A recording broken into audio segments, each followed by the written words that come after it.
జగిత్యాల రాజకీయం కొన్ని రోజులుగా రాష్ట్ర వ్యాప్తంగా సంచలనం సృష్టిస్తోంది. పార్టీపై అసంతృప్తితో ఉన్న కాంగ్రెస్ సీనియర్ నేత జీవన్ రెడ్డి పార్టీని వీడేందుకు సిద్ధమయ్యారు.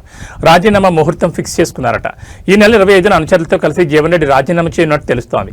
ఇక 27 నుంచి గ్రామాల బాట పట్టనున్నారు. గ్రామాల్లో తిరుగుతూ పార్టీ మార్పుపై ప్రజలను అడిగి అభిప్రాయం తెలుసుకోనున్నారు. తనకు జరిగిన అన్యాయం, పార్టీ ఫిరాయింపులపై ప్రజలకు వివరించాలనే యోచనలో ఆయన ఉన్నారు.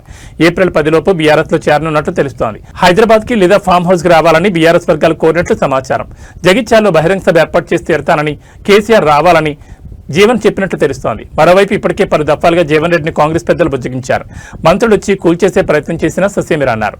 కరీంనగర్ మంత్రులు శ్రీధర్ బాబు, అడ్లూరు లక్ష్మణ్, డీసీసీ అధ్యక్షుడు చొప్పదండి ఎమ్మెల్యే మేడిపల్లి సత్యం నచ్చజెప్పినా ఫలితం లేకుండా పోయింది.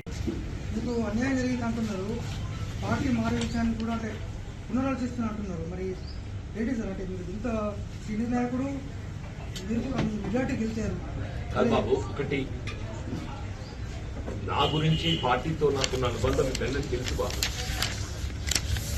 పార్టీలో కొనసాగటం అనేది ఆలోచించుకునే పరిస్థితి ఏర్పడుతుందంటూ నేను పార్టీలో కొనసాగడం. ఎందుకంటే ఇవల్ల ఆయన ఊరు వచ్చి మా మీద ఆధిపత్యం చెలాయిస్తా అని చెప్పని మా కాంగ్రెస్ పార్టీ మీద ఆధిపత్యం చెలాయిస్తే, మా కార్యకర్తల మీద అజమాయి చెలాయిస్తే, మా హక్కులకు కాజేస్తే,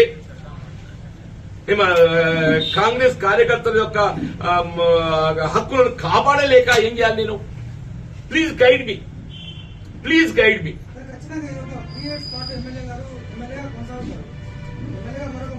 డెఫినెట్లీ అదే అందుకే బాధపడుతున్నా అంటున్నా నేను. ఇప్పుడు ఈ శోభ ఇది ముగింపు కాదు అంటున్నా నేను. ఇట్లా ఈ విధమైన ఈ వేధింపులు ఈ వేధింపులు సహిస్తూ ఎంతగా కొనసాగగలుగుతామా? నాకు నేను ఏదైతుందో, నా మనోవేదన ఏదైతుందో ఎక్స్ప్లెయిన్ చేస్తూ కెన్ ఐ